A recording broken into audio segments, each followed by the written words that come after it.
नमस्ते सभी को मेरा नमस्कार। आज हमारे जो अगले 15 पॉइंट एक है उसका क्वेश्चन नंबर 6 चलेगा। पिछले वीडियो में हमने वर्ग की जो 15.1 है उसके बारे में पढ़ा। आज उसी से आगे हमारा क्वेश्चन नंबर 6। क्वेश्चन नंबर 6 हमारा है एक वर्ग की परिधि। एक वर्ग की परिधि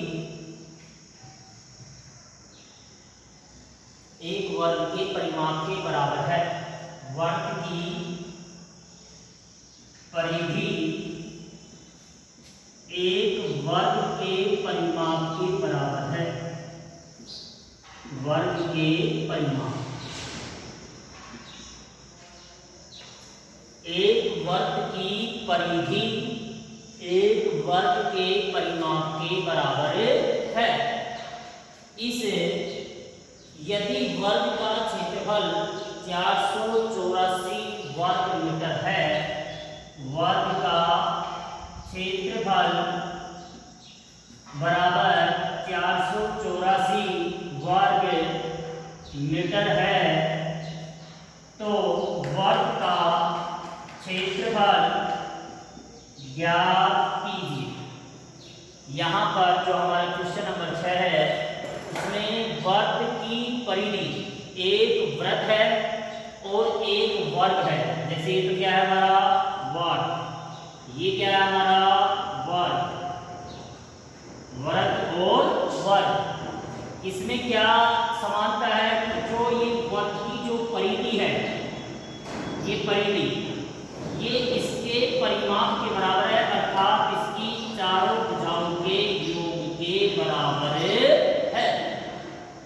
यानी कि इसकी जितनी मान, परिधि का जितना मान आएगा उतना ही इसका परिमाप होगा, या इसका जितना परिमाप होगा उतना ही इसकी परिधि होगी। अब हमें दे रखा है कि वर्ग का क्षेत्रफल 484 वर्ग मीटर है, तो वृत्त का क्षेत्रफल कितना होगा। वर्ग का क्षेत्रफल हमारे पास प्रश्न में दिया हुआ है और वृत्त का क्षेत्रफल हमें पूछ रहा है। तो यहाँ पर देखो, वृत्त का जो क्षेत्रफल है, वर्ग का जो क्षेत्रफल है, इसके द्वारा पहले हमें वर्ग की भुजा ज्ञात करनी है। क्या ज्ञात करनी है इसमें? वर्ग की भुजा। और उस भुजा के द्वारा वर्ग का परिमाप ज्ञात करेंगे, और जितना इसका परिमाप होगा उतना ही इसकी क्या होगी? परिधि। और उस परिधि के द्वारा इस वर्ग की त्रिज्या ज्ञात करनी है, और त्रिज्या ज्ञात करने के बाद हमें इस वर्ग का क्षेत्रफल ज्ञात करना है। तो यहाँ पर हमारे पास जो सहयोग करने के लिए प्रश्न में दिया हुआ है कि वर्ग का क्षेत्रफल 484 वर्ग मीटर है, तो यहीं से हमें प्रश्न को हल करना है। तो सबसे पहले इस क्षेत्रफल के द्वारा वर्ग की भुजा ज्ञात करनी है। तो मैंने आपको बताया था कि जब भी किसी भी आकृति के परिधि, क्षेत्रफल, आयतन जो भी आपने दे रखा है उसी के द्वारा उसकी विमाएं ज्ञात की जाती हैं। वही सूत्र लगा करके हमें इसकी विमाएं ज्ञात करनी है। तो यहाँ पर वर्ग का क्षेत्रफल बराबर सूत्र क्या होता है? भुजा स्क्वायर। भुजा स्क्वायर इसके क्षेत्रफल का सूत्र है। तो यहाँ पर 484 बराबर भुजा स्क्वायर या ए स्क्वायर, और भुजा बराबर 484 का क्या लगाएंगे? Under root. जब इधर से स्क्वायर हटेगा इधर क्या लग जाएगा? Under root. और भुजा हमारे पास 484 का जो वर्गमूल है वो हमारे पास कितना आ जाएगा? 22 मीटर। कितना आएगा? 22 मीटर हमारे पास भुजा आएगी। अब भुजा के द्वारा हमें क्या निकालना है? परिमाप। तो यहाँ पर वर्ग का परिमाप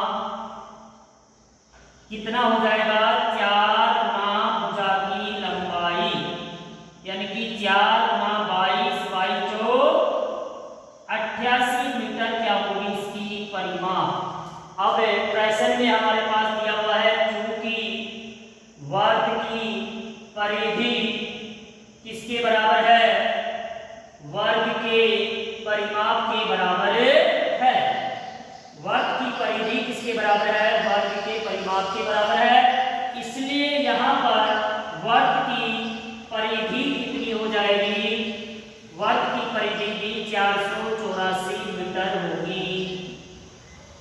जो वर्ग का जो परिमाप है वो हमारे पास कितना आ गया, वो 88। यहाँ कितनी हो जाएगी, 88 मीटर।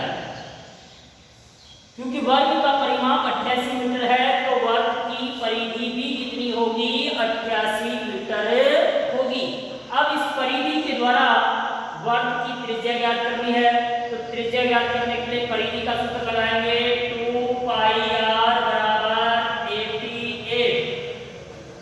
2 पाई r बराबर कितना आ जाएगा, 88, क्योंकि वर्ग की परिधि कितनी है, 88।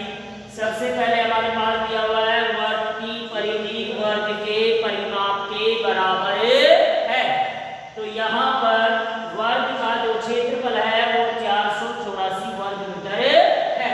तो इस क्षेत्रफल के द्वारा हमें पहले वर्ग की क्या निकालनी है, भुजा, और वर्ग की भुजा ज्ञात करने के लिए भुजा स्क्वायर बराबर वर्ग का क्षेत्रफल, और यहाँ से जब हमारे पास स्क्वायर हटेगा तो इधर क्या लग जाएगा, अंडर रूट, और भुजा का मान आ जाएगा 22 मीटर। अब 22 मीटर वर्ग की भुजा आ गई तो वर्ग का परिमाप कितना होगा, 4 गुना भुजा यानी कि 4 गुना 22, और 22 को यदि हम 4 से गुना करेंगे तो कितना आएगा, 88 मीटर। तो यहाँ पर वर्ग का परिमाप कितना आ गया, 88 मीटर। अब वर्ग की परिधि किसके बराबर है, वर्ग के परिमाप के बराबर है, इसलिए वर्ग की परिधि भी कितनी होगी, 88 मीटर होगी। अब परिधि के द्वारा त्रिज्या ज्ञात करनी है, तो 2 पाई r 2 गुना 22 बटा 7 गुना r बराबर 88, 22 गुना 44, 44 गुना r बटा 7 बराबर 88 बटा 1, और r बराबर 88 गुना 7 अपॉन 44। क्या होगा ये, वज्र गुणन से वज्र गुणा करेंगे, 44 गुना r, 44 r बराबर 88 गुना 7, और r बराबर 88 गुना 7 में किसका भाग दे देंगे, 44 का, तो यहाँ पर r का मान कितना आएगा, 7 दूनी 14 मीटर। और अब ये r 14 मीटर ज्ञात करने के बाद इसका क्षेत्रफल कितना हो जाएगा, वर्ग का क्षेत्रफल होगा हमारा पाई r स्क्वायर 22 बटा 7 गुना 14 स्क्वायर, 22 बटा 7 गुना 14 गुना 14, 7 दूनी 14, 22 गुना 44, 44 गुना क्या हो जाएगा, 14 बराबर 14 जो 56, 56 और 6 5 61, 616 वर्ग मीटर। तो ये हमारे पास किसका क्षेत्रफल आएगा, वर्ग का क्षेत्रफल। वर्ग का क्षेत्रफल कितना आ जाएगा, 616 वर्ग मीटर। सबसे पहले पुनः ध्यान देंगे, हमारे पास यहाँ पर है वर्ग की परिधि वर्ग के परिमाप के बराबर है। वर्ग की जो परिधि है वो इस वर्ग के परिमाप के बराबर है। यदि वर्ग का क्षेत्रफल 484 वर्ग मीटर है तो वर्ग का क्षेत्रफल ज्ञात कीजिए। तो यहाँ पर वर्ग का क्षेत्रफल हमारे पास दिया हुआ है 484 वर्ग मीटर। अब इस वर्ग के क्षेत्रफल के द्वारा पहले वर्ग की क्या निकालेंगे, हमें भुजा, और भुजा ज्ञात करने के लिए भुजा स्क्वायर बराबर 484। भुजा ज्ञात करने के लिए इधर से स्क्वायर हटाएंगे, इधर क्या लग जाएगा, अंडर रूट, और 484 का जो वर्गमूल होगा हमारा कितना होगा, 22 मीटर। अब हमें वर्ग का परिमाप ज्ञात करना है, क्योंकि परिधि किसके बराबर है, परिमाप के बराबर है। तो परिमाप बराबर 4 गुना भुजा की लंबाई, तो यहाँ पर 22 गुना 4 22 88, 88 इसकी वर्ग की परिधि होगी। परिधि के द्वारा क्या ज्ञात किया जाएगा, त्रिज्या, और त्रिज्या ज्ञात करने के बाद वर्ग का क्षेत्रफल। नेक्स्ट क्वेश्चन, हमारा अगला क्वेश्चन है, एक वृत्ताकार खेत पर 24 रुपए प्रति मीटर की दर से बाड़ लगाने का खर्चा 5280 रुपए है। तो ये बाड़ लगाने का खर्चा दे रखा है प्रति वर्ग मीटर, प्रति मीटर। जो बाड़ है वो बाड़ हमारे पास खेत में कहाँ लगती है, खेत के चारों ओर, जो बाउंड्री होती है खेत की उसके चारों ओर हमारे पास क्या लगाई जाती है, बाड़। और बाड़ लगाने की जो दर है वो हमारे पास कितनी है, 24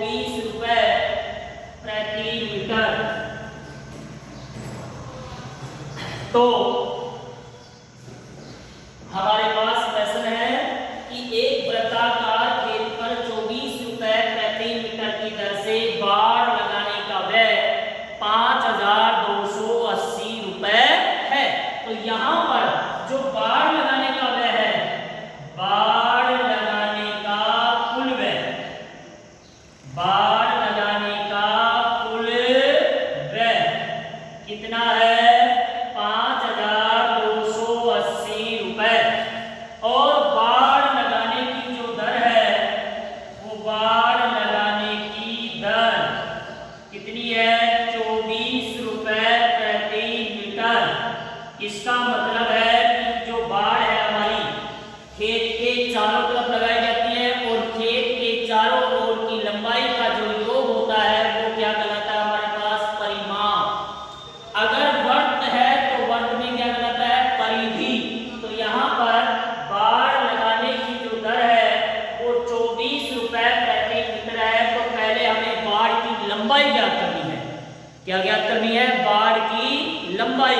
तो बाड़ की जो लंबाई है वो हमारे पास क्या आ जाएगी? बाड़ की लंबाई बराबर 5280 बटा 24। तो क्या आ जाएगी बाड़ की लंबाई?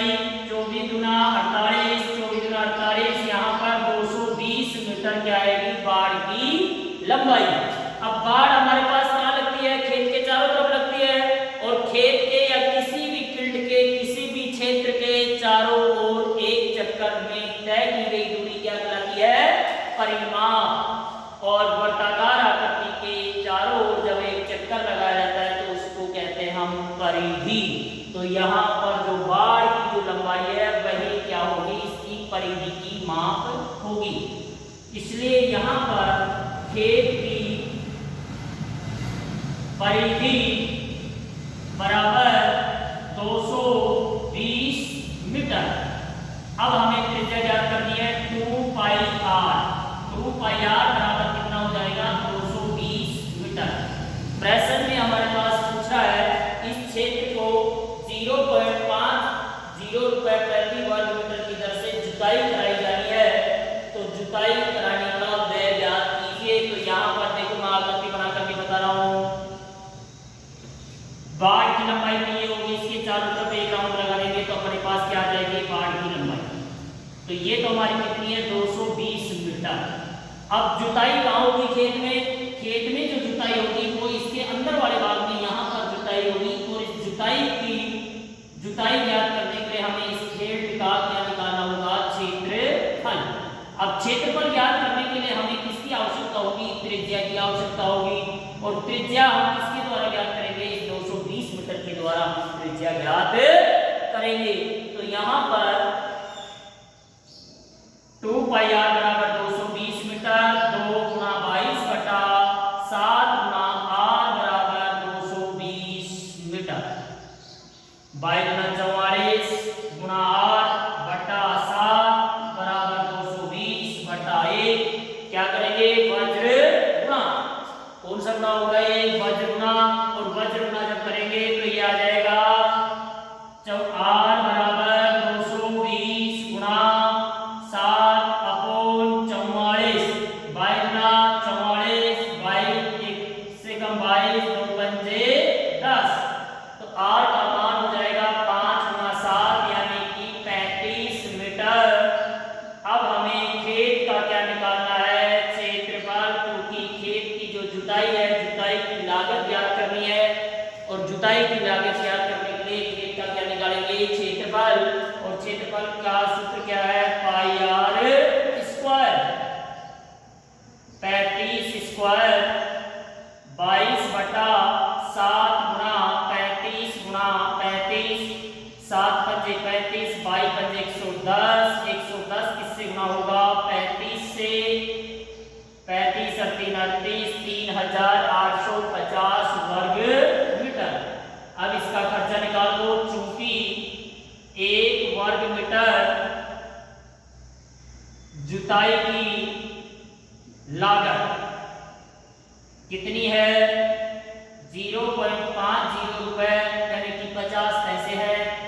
तो यहाँ पर 3850 वर्ग मीटर जुताई की लागत कितनी हो जाएगी?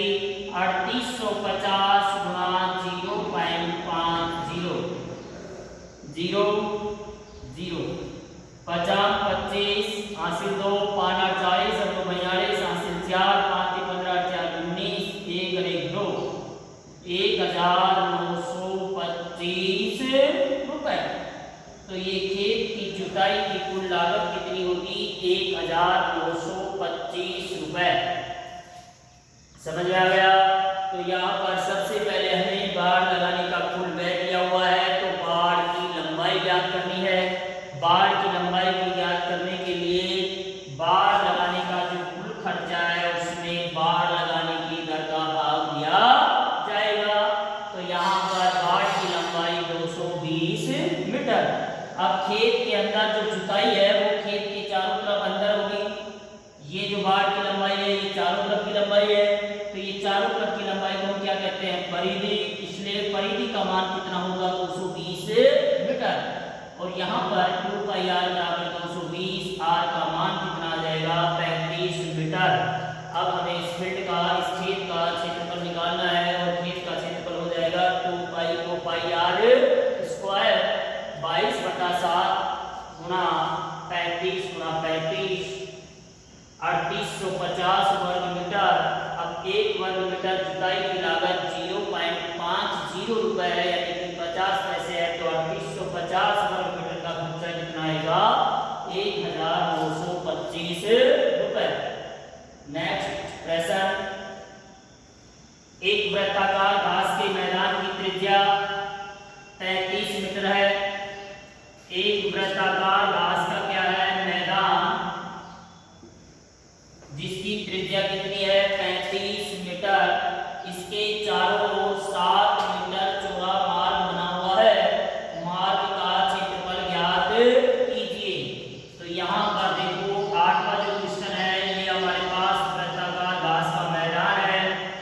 इसकी त्रिज्या कितनी है? 35 मीटर। और इस मैदान के चारों ओर क्या है? एक 7 मीटर चौड़ा मार्ग बना हुआ है।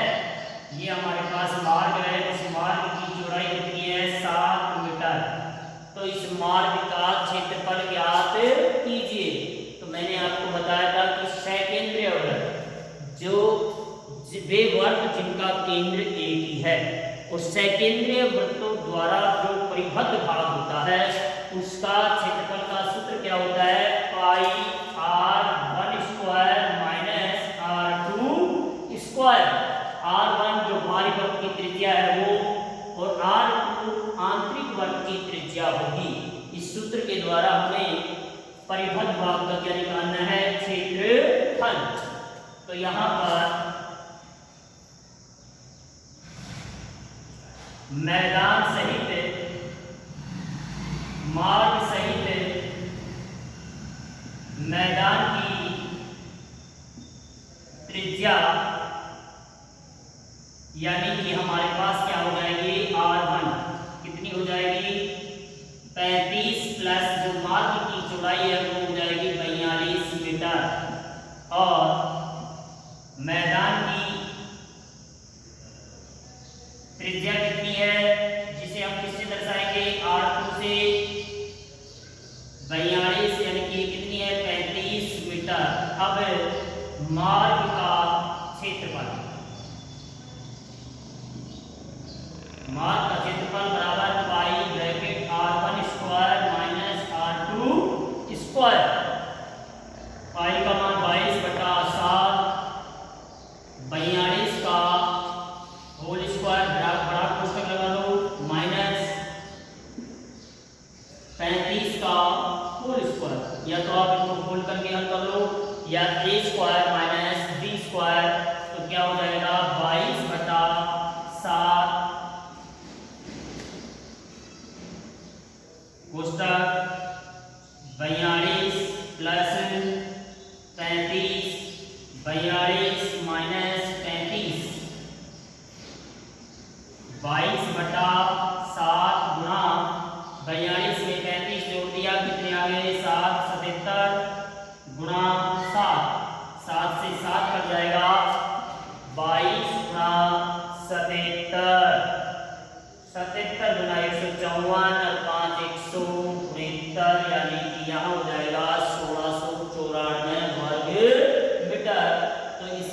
का क्षेत्रफल कितना होगा 1694 वर्ग मीटर।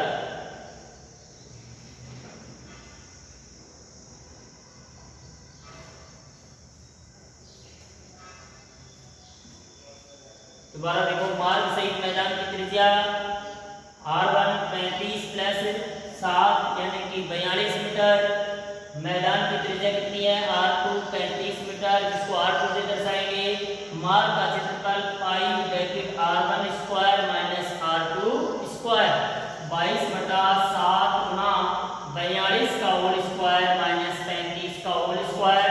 अब मैंने आपको यहाँ पर बता दिया a square minus b square बराबर क्या होता है a plus b a minus b। तो a प्लस b 22/7 गुना 42 प्लस 35 5 2 7 4 3 7 77 और 42 में से क्या घटा देंगे 35 क्या आ जाएगा 7। तो यहाँ इसको गुणा कर देंगे 7 से 7 कट जाएगा और 22 7 154 22 7 154 का 4 हासिल कितना होगा 5 22 7 154 15 22 7 154 और 15 172। तो ये हो जाएगा 1694 वर्ग मीटर।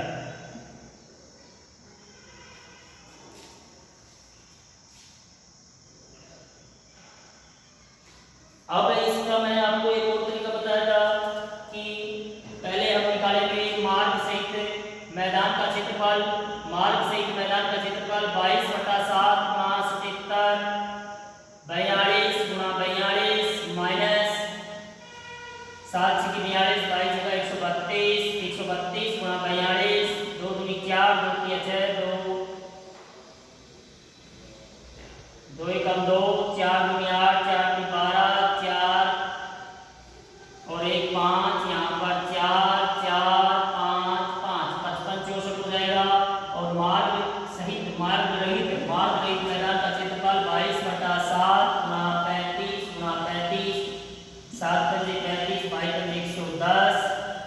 110 गुणा 35 यहाँ पर कितना हो जाएगा 3850। इसमें से हम घटा देंगे 3850 तो 4 14 में से 5 घटाएंगे 9 यहाँ पर बचेगा 13 13 में से 8 घटाएंगे तो कितना बचेगा 5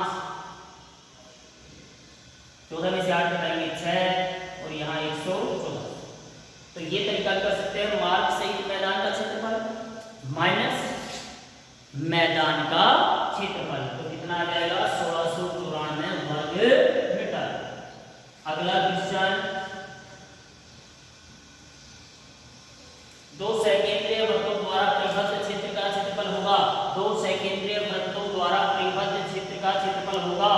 तो सीधा सा है 9वां जो क्वेश्चन हमारा, परिबद्ध भाग का क्षेत्रफल का सूत्र क्या होता है पाई ब्रैकेट r1 का होल स्क्वायर माइनस r2 का होल स्क्वायर। अब इसमें ये अगर दे रखा है तो ये ऑप्शन सही होगा। अब हमारे पास ये एडेशन है, ये हमारे पास दिया हुआ नहीं है। इसको हम किससे दर्शा रखते हैं r से, बड़े r से दर्शा दिया इसको। तो r स्क्वायर माइनस r2 का स्क्वायर। अब इसको हम, ये हमारे पास ऑप्शन में दिया हुआ नहीं है तो नहीं दे रखा है तो क्या लगाएंगे पाई। अभी आपको मैंने बताया था a square minus b square, a plus b a minus b। तो क्या आ जाएगा r प्लस r या r minus r। a square minus b square बराबर a plus b a minus b। r plus r r minus r। तो ये option हमारा सही होगा। कौन सा है बी। इसका ऑप्शन नंबर बी आंसर सही है। इसके बाद नेक्स्ट क्वेश्चन हमारा चलेगा 10वां।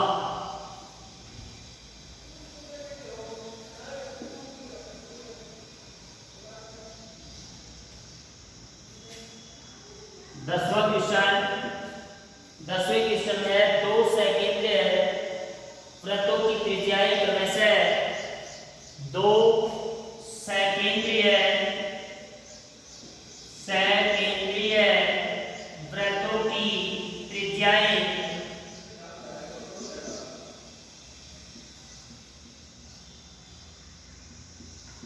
4 सेमी व 3 सेमी है। 4 सेमी व 3 सेमी है। तो सकेंद्रीय वृत्तों द्वारा परिबद्ध भाग का क्षेत्रफल निम्न प्रकार से होगा। तो यहाँ पर R1 का मान तो है 4 सेमी, R2 हम मानेंगे 3 सेमी, और परिबद्ध भाग का क्षेत्रफल क्या होगा? परिबद्ध भाग का क्षेत्रफल बराबर pi bracket R1 square minus R2 square 22/7 मान रख दो, 4 का होल स्क्वायर माइनस 3 का होल स्क्वायर 22/7 गुणा 4 चौक 16 माइनस 3 तिया 9, 22/7 गुणा 16 में से क्या घटाएंगे 9, कितना बचेगा 7, 7 से 7 कट जाएगा, क्या आ जाएगा 22 वर्ग सेमी। कितना होगा 22 वर्ग सेमी। तो दो सकेंद्रीय वृत्तों की त्रिज्याएं क्रमशः 4 सेमी व 3 सेमी है। तो इन वृत्तों द्वारा परिबद्ध भाग का क्षेत्रफल कितना होगा 22 वर्ग सेमी। तो इसका राइट ऑप्शन क्या होगा ए। धन्यवाद।